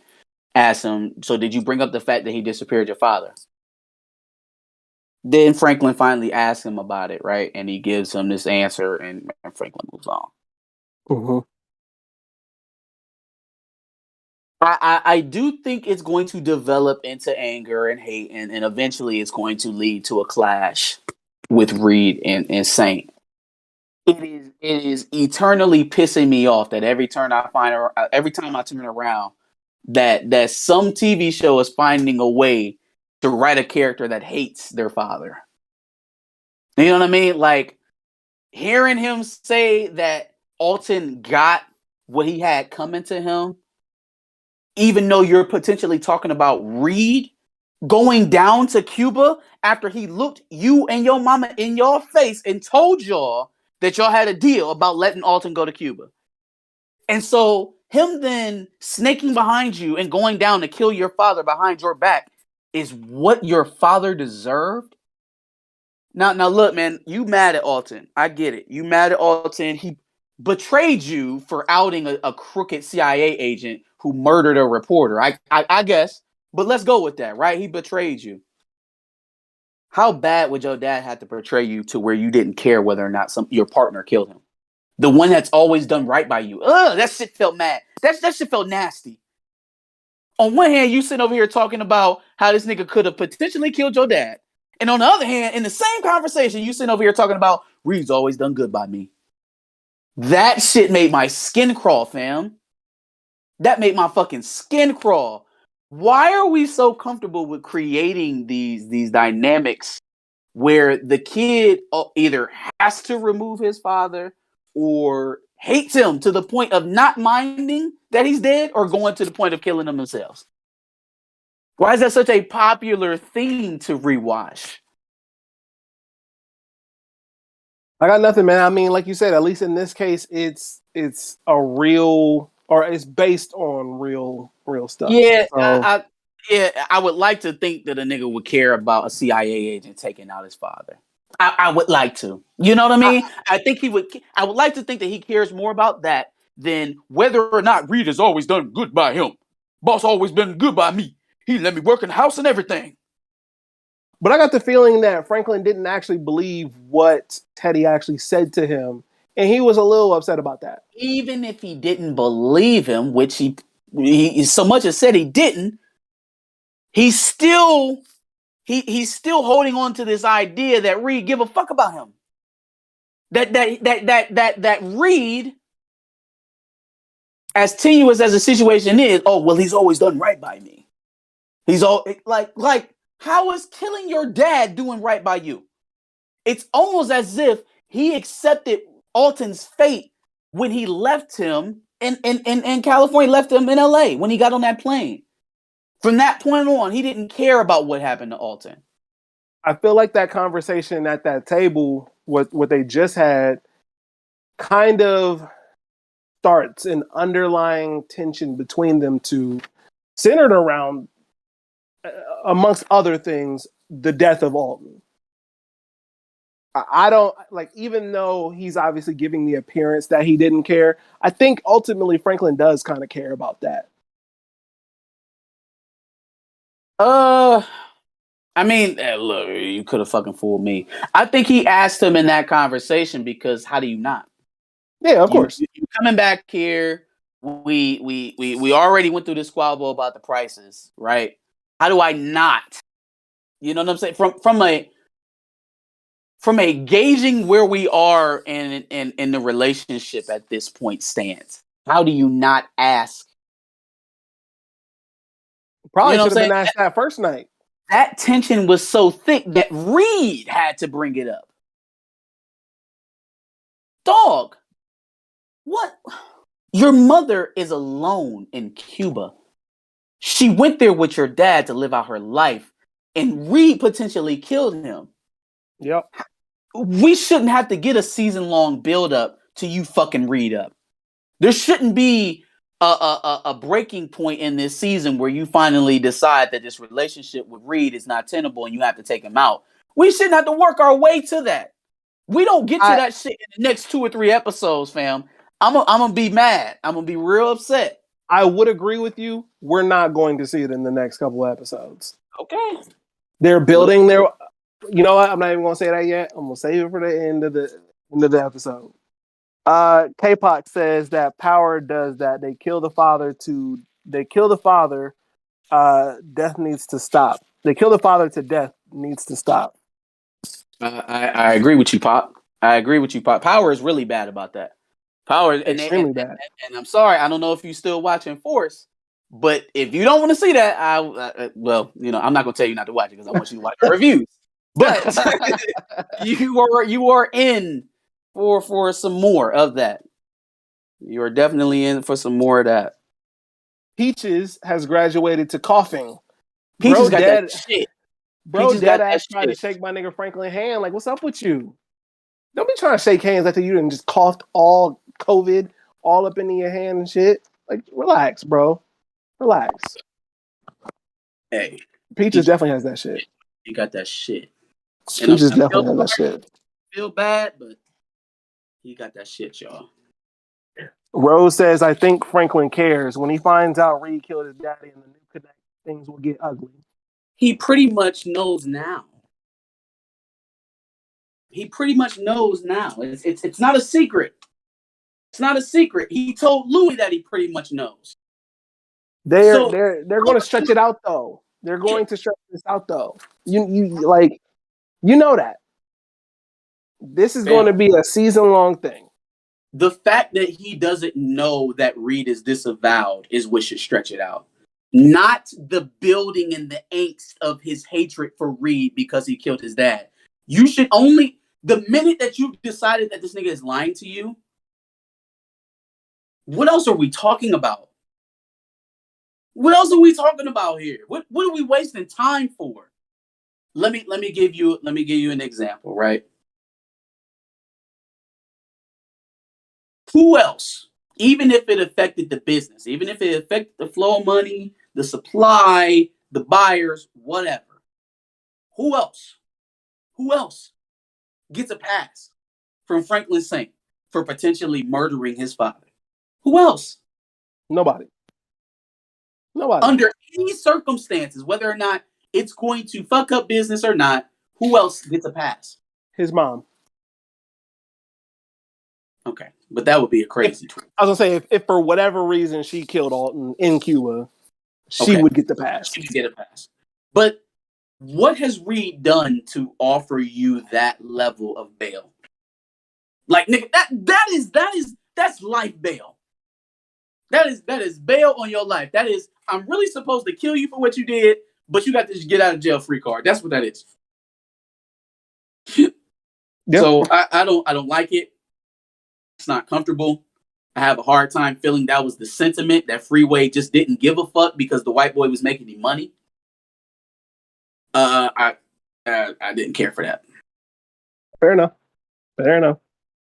Do you remember when Franklin first saw Oso, like the very first episode? Do you remember how they met? Oso and Reid or Oso and Franklin? Oso and Franklin. I think he beat Franklin up or some shit like that. Then Franklin, he pulled up on the house. He went to the house. Okay. That's when they first, nope.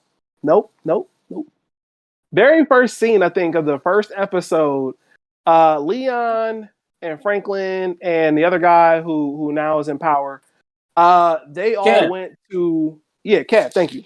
They all went to Oso's wrestling match. Oh, yeah. Okay. Got you.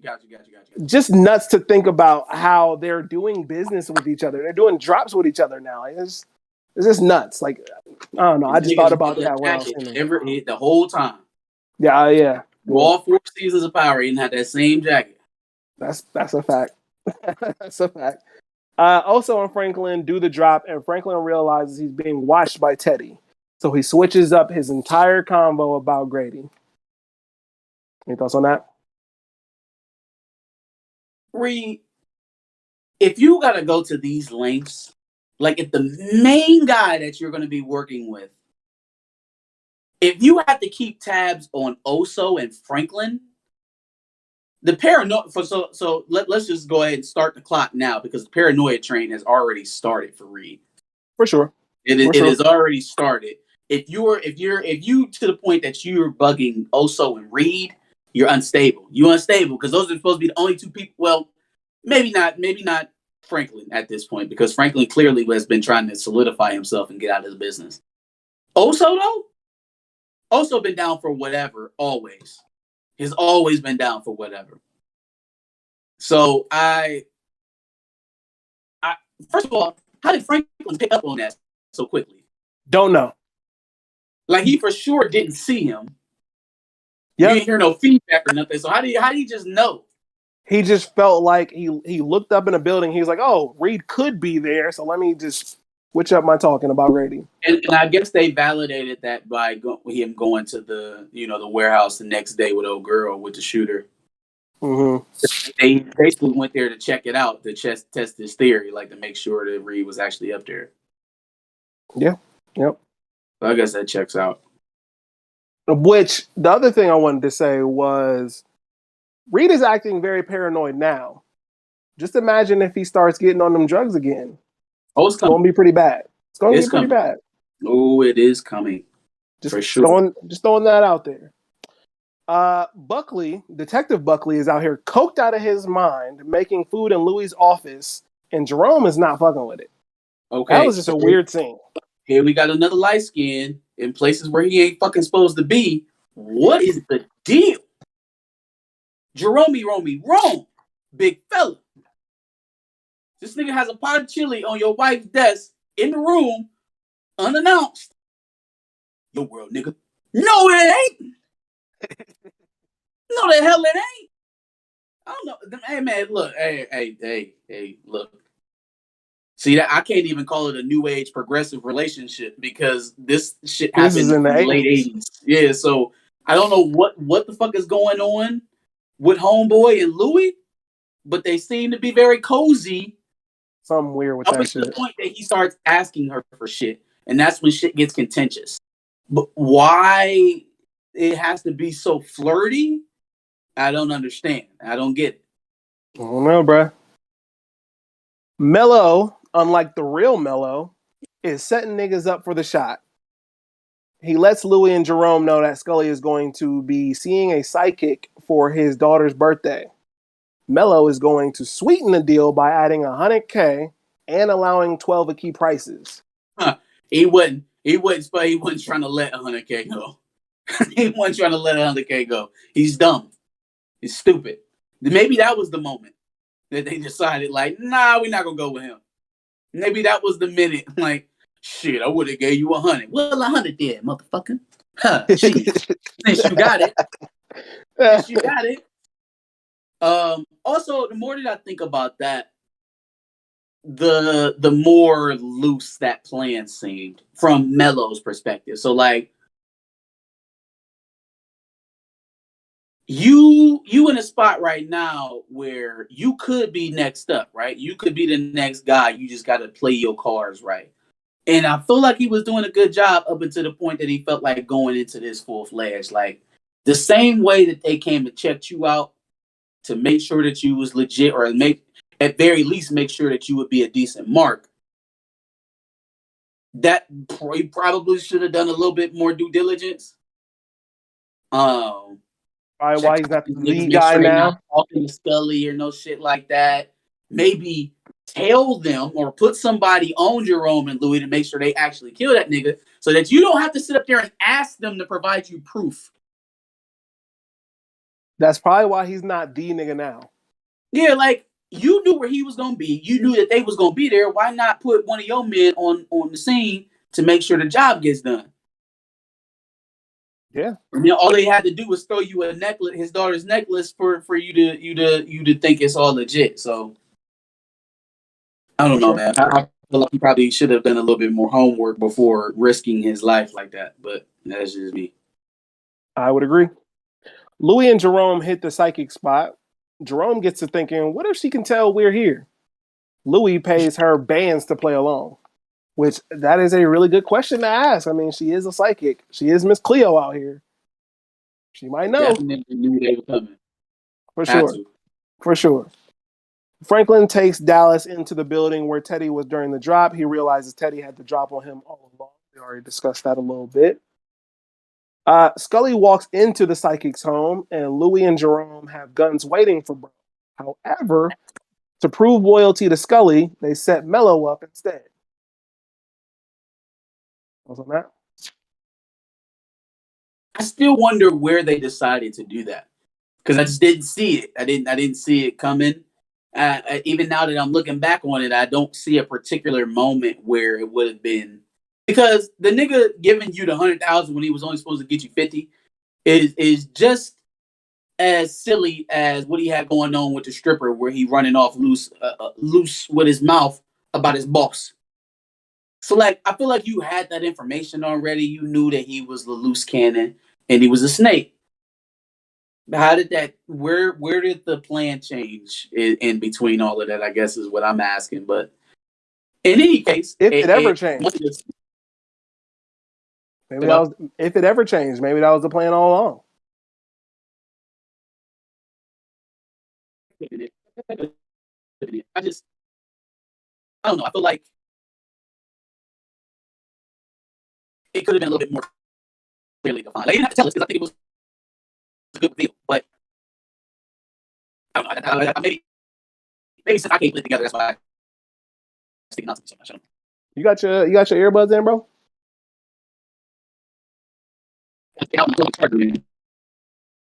Maybe that's why the joint is doing. Wait, what's happening? The volume is messing up for me. I don't know if it's messing up for you. Nah, you're just sounding like super choppy.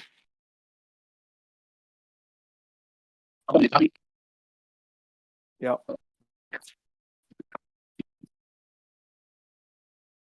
Technical difficulties.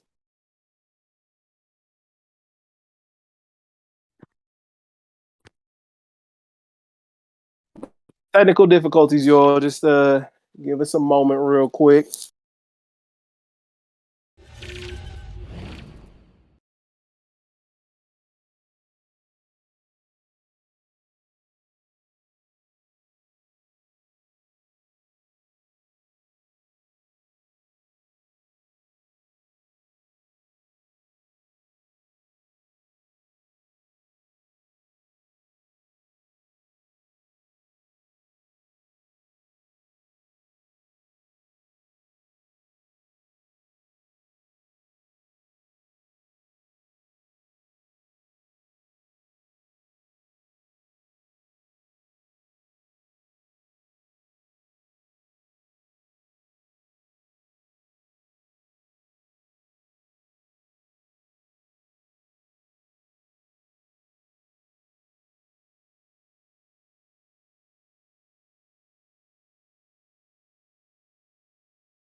Yo, you hear me? Yeah, I can hear you. Yeah, I think we better. You chopping now? Nope, I think you are good. All right, let me start that again. My bad. My shit died actually. It Wow, I'm died. sure about you. Charge your phone, bro. What's up with you? Anyway, where we leave off?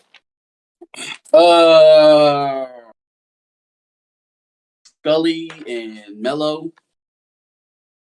Yes.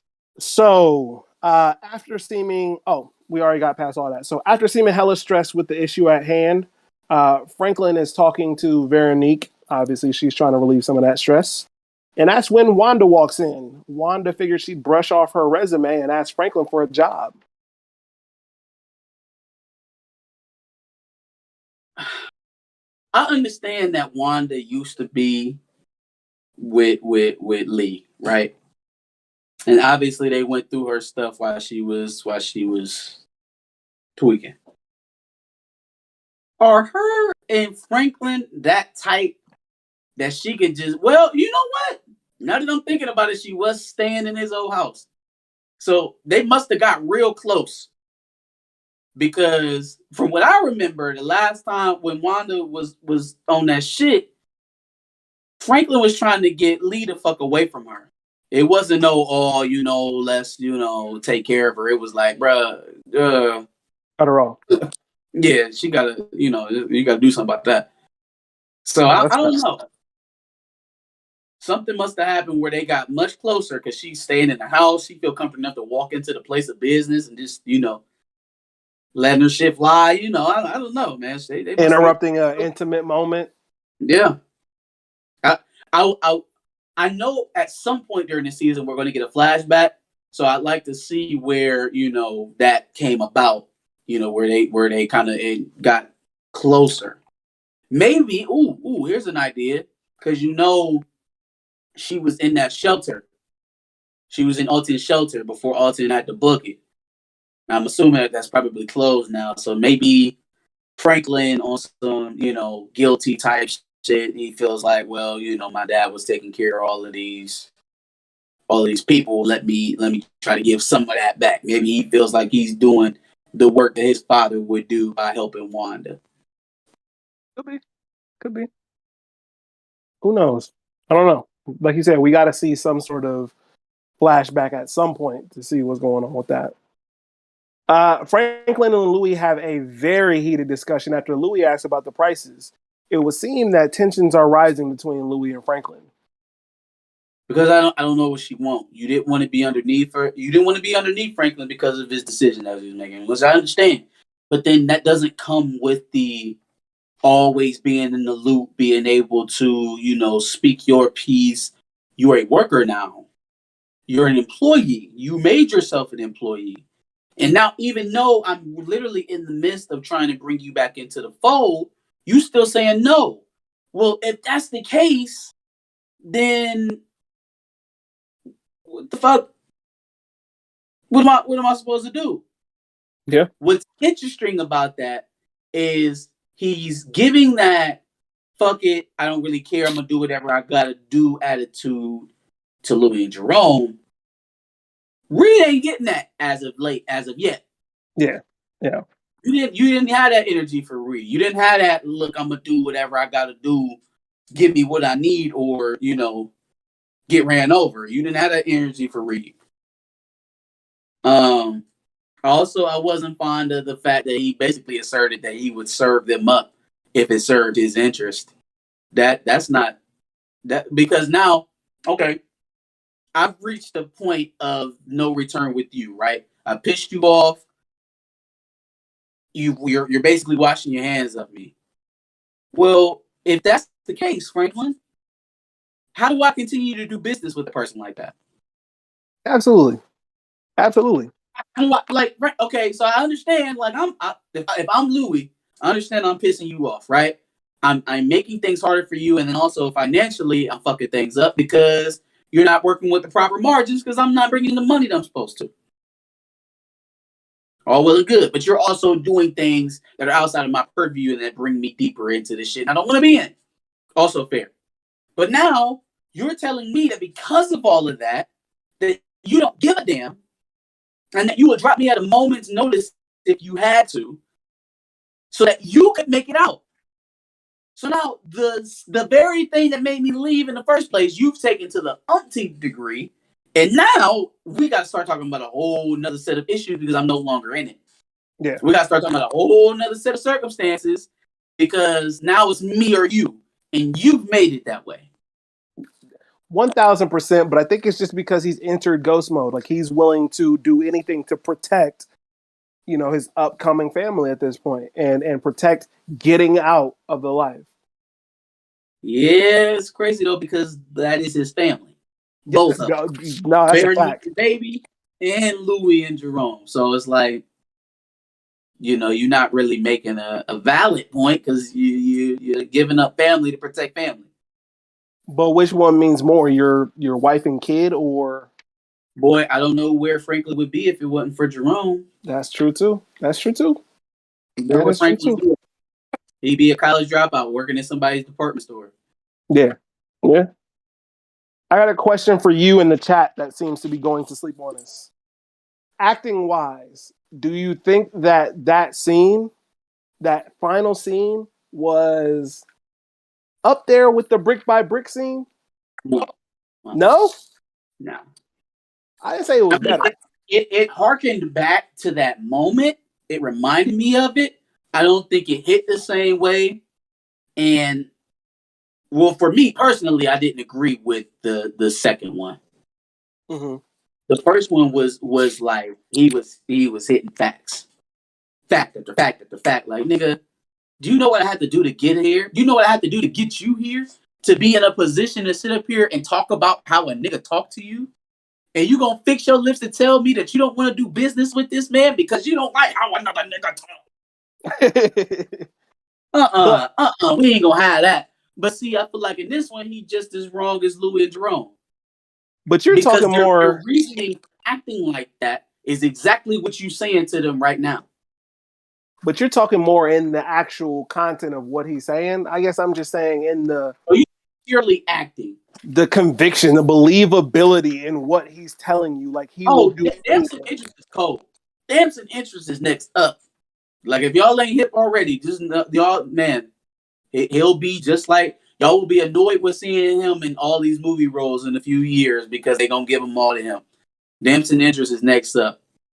But I think the original is better just because this one hits so well because of that one. Yeah. You only think about this scene standing out like that because of the original, because of the first one, that first conversation that he had with Lee. For sure. Last thing I wanted to say before I got into the chat. We got one extra chat message here. I think I see how the next episode is going to line up. The A story will probably center around Franklin's issue now with Jerome and Louie. But then we'll see a B story of a pending issue that Franklin's going to have probably with Leon at this point.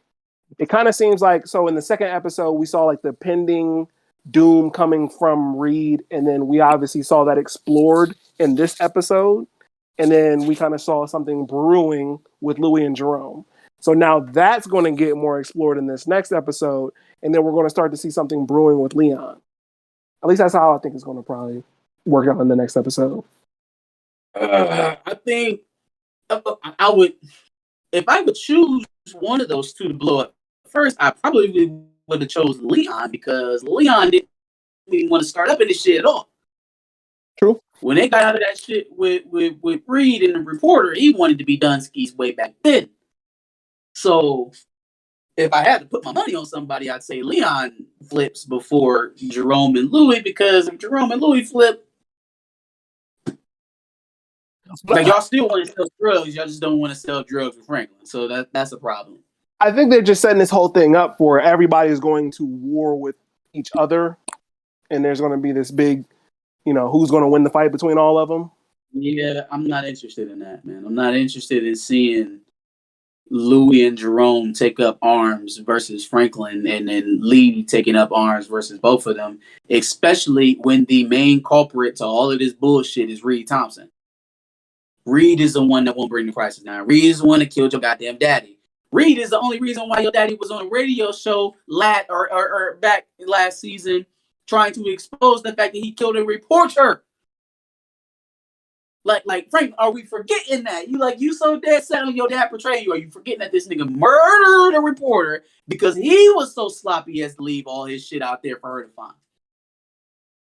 Because you was out here gallivanting, getting high, flying planes, giving your brother a fucking heart attack to keep your shit tight. And then what is her name? Colleen? Was that her name? I think so. That sounds about right. Colleen found you. She snuffed you out. And instead of taking your ball and going the hell home, like the CIA ordered you to do, you took it upon yourself. Yeah, man, I think, I don't know how, somehow they're all going to find a common enemy. Maybe that common enemy is each other, or maybe eventually they find out, like, look, we got to take care of this, and this will take care of everything. So they take care of Reid, or they take care of Franklin. Go ahead. No, that was it. I was saying, even if they war, I feel like eventually they're going to have to link up to beat Reid, because no single person is going to beat him. But I don't think it's needed. Like, show the strife. Obviously, there's going to be disagreements. There's going to be, when it's that much money going around, it's going to be very, very tight. Tension's going to be cut with a butter knife. But I just don't think I don't think you need to go full blown civil war. It's just not I don't think it's useful. I see Civil War starts. They all realize that Reid was the start of all of the problems, because Grady was going to give them the price drop. So Reid is the source of all of the problems. We all could have rolled our way out of the drug game. Yeah. I don't know, man. We'll see how it all ends up, but that's just kind of how I see it, I guess. Rose says, be mindful that Louie still has to offer someone to her policeman connect. Who do you think she'll give up?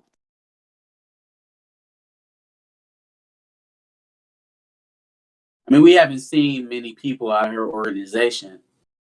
So that's probably why she's still looking, because she don't have nobody of value to give. Who's she going to give? Could be Skully. That would be sick. Yeah, it would, but... You know what? That makes sense. You know why that makes sense? Because why would Homeboy want the newly minted, leader of this scrambling gang? Why would he want that? What he would want is the top dog.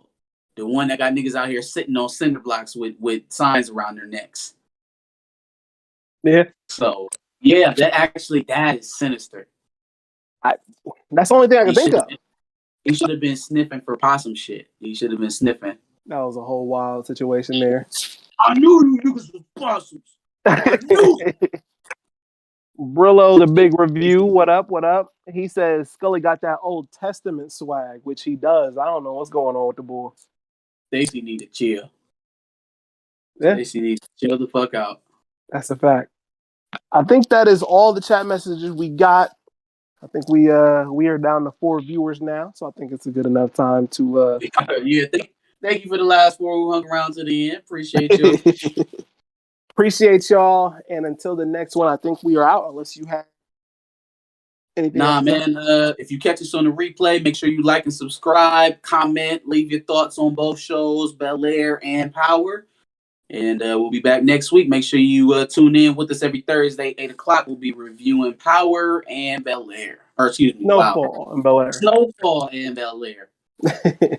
And make sure y'all subscribe, man. We appreciate every single one of y'all. We will be doing this, like he said, every Thursday. We talk about Power, Bel Air, Snowfall. If Marcus would watch Proud Family, we'd even talk about that. Are we gonna do was it Winning Time? Showtime. You talking about the Is it called Showtime? I thought it was called Winning Time or something like that. whatever the Showtime documentary, the Magic Johnson. Yes, we are. But I want to know why they pushed back the date. I don't know, bro. But I will keep that on hush. Those of you still in the live stream know we are going to do the reviews for that. Nobody else will know. But yeah, make sure you subscribe. Make sure you subscribe, and I think that's it. We are out. Appreciate you. Shout out my dad. He's still one of the 4. Shout out to Mr. Lake, man. All right, y'all. We are out.